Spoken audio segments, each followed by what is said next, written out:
Let's now move the snow game file to the server, and I'm going to move it to a folder called test for now, and then we'll move it to a proper folder shortly. But if you have some trouble using FTP for whatever reason, you can actually go into Kali Linux and set the permissions. You can actually make the directory, the test directory, and then change the permissions if you do have any challenges uploading the file from your machine to the server. To do that, you can type in mkdir and the test directory, and then you can do another command called chown, and we want to create the permissions for the test directory, and with the proper permissions we do it with the chown command, and that should enable you to upload the snow game file easily to the folder. Once the file is in the test folder, we want to move that file to the proper directory, which is the games folder. So let's go in and do that. And if we go to the listing of the directory, we'll see there's a test directory. Let's go to that directory and we should see the snowgame.exe file. So let's copy cp, that's the command we use to move this file or copy this file from this folder to the var games directory. So we type in var www and then it's games. Once we have that, we can go to that games directory and let's have a look at the file structure and if the file is available. Here we have the snow game file.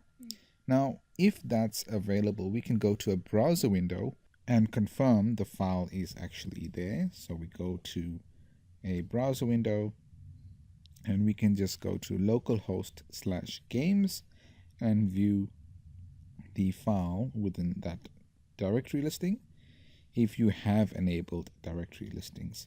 So localhost/games will give us the directory structure and hopefully that file name listed there. So /games, and let's look at the directory structure, and we should see the snowgame.exe file here. Now, if the listing is available, the user could click on the snowgame.exe and download it. I will show you shortly that there may be an error because of the full directory not being there, but by copying the full listing, this is the actual path name. You have localhost here, but if you do have an actual live IP address, you would simply use the localhost instead. You'd use the IP address instead of localhost, like 192.168.0.56.1 or 56.102, whatever the IP address of that machine is, you'd list it there. So if the victim's machine had to load the file from their PC, they would point to this particular directory and get the file. So let's now go to the actual PC, the Windows XP machine, and let's perform the similar task there. So if I go to the IP address 192.168.56.102/games, we see the listing of snowgame.exe here. If I then act like the victim's machine and click on the link and then download the file, we see if I save the file will be saved. But when I run this particular application, it should throw an error because it doesn't have all the files or the proper directory structure here. So as we'll see, there's an error.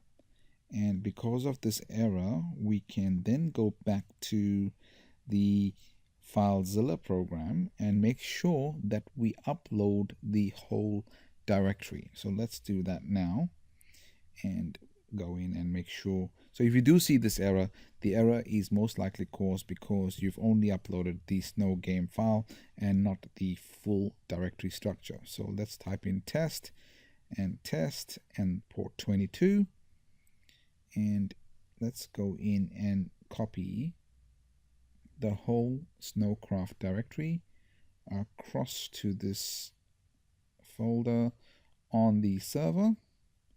Let's try that again. Drag the whole directory across, and now that's copying the whole directory.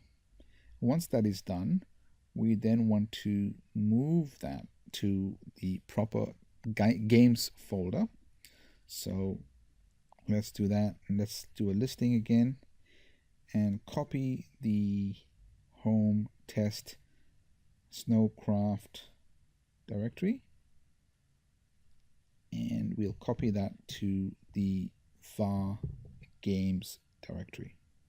I'll put a -r command to make sure that it copies all the files, and let's move it to that particular folder, and let's have a look if the files have been copied across. And there we see a directory called Snowcraft, and what we now want to do is zip that Snowcraft folder. To do that, I need to use the zip command, and I want to then name the file something like snowcraft.zip, and then I want to make sure I select the folder Snowcraft folder, and that will zip that file. I also want to add the -r tag to recursively zip the files. Sorry, I need to put an extra space there, and that should zip all the files into a zip file. So we see snowcraft.zip. Now all we need to do is then go to the victim's machine, and instead of downloading just the exe file, we want the user to download the zip file, then extract the files to a directory, and then run it in that way. And we will see the Snowcraft program open, and we'll also see the netcat utility called chest open up as well. So here we have the zip file, downloaded that. Let's double click the Snowcraft file, and we'll see that it has a number of files within it as we had discussed previously.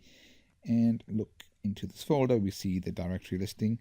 Let's run that, and now the game should open, and we see the netcat utility called chest listed in the background. Here's the game all working.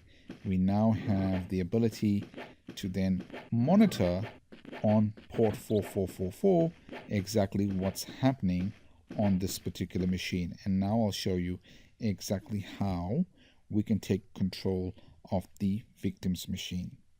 Let's go back to netcat on the Kali Linux machine. So NC, and we need to go to the IP address 192.168.56.103, and we want to put in the port 4444.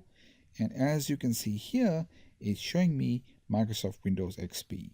So here I am in the tools Snowcraft directory on the Windows XP machine. This is a reverse shell of Windows XP. I can do a directory listing. I can see exactly what files are here, and you can pretty much do anything you want because now a reverse shell has been opened on that Windows machine. The user has simply downloaded a zip file, and now we can see their IP address. We can then look at their task list and see exactly what files are running on this machine, and you pretty much have complete control of the victim's machine. So let's go and have a look at the task list. You'll see the chest.exe file running. We'll see the Snowcraft and Snow Game files running as well. So we can actually see what programs are running and pretty much get control of this particular machine. So very simply, we've been able to simply get the user to download a zip file, and the zip file impersonates a game on the front end, but behind the scene, it's opened up a reverse shell for us to basically be able to take control of the victim's machine.